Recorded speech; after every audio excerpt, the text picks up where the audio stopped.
Nag-crave ka rin ba nang mapanood mo ang video na to? Tara, umpisahan na natin. Meron tayo ditong 250 grams na elbow macaroni pasta.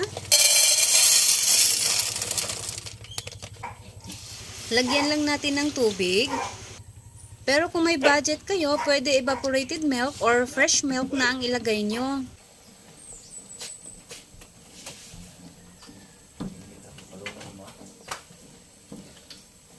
Once kumulo na at na-absorb na ang tubig, pwede na natin ilagay ang evaporated milk.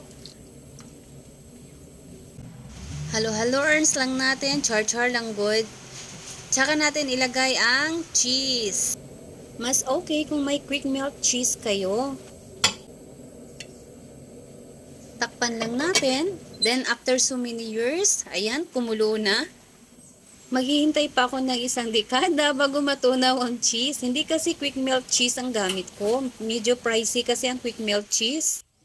Kung sa tingin nyo medyo sticky, pwede kayo magdagdag ng tubig or evaporated milk. Depende na sa trip nyo.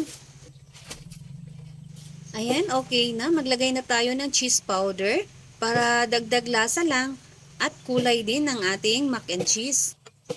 At haluin lang nating maigi. At iset lang natin ang stove sa very low heat.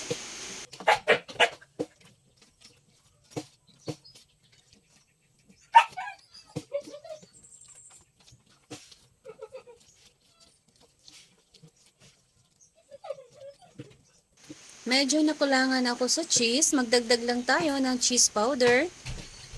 Bali 3 tablespoon na ng cheese powder ang nalagay natin. Kung gusto nyo ng mas cheesy pa ang kulay, pwede nyo dagdagan. Haluin lang natin mabuti nang maging pantay ang kulay ng ating mac and cheese.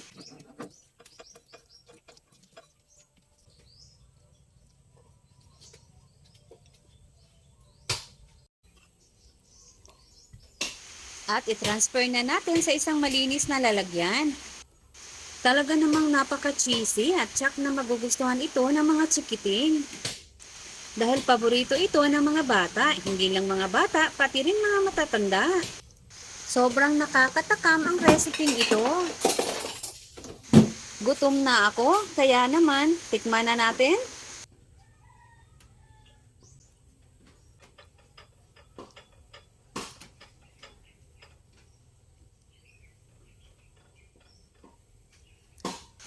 Agoy pastilan, pagkalami na lang yun. Murag dili jud ko makapanghatag ani sa silingan ba. Wala man di ay ko'y silingan. Nag-crave na rin ba kayo?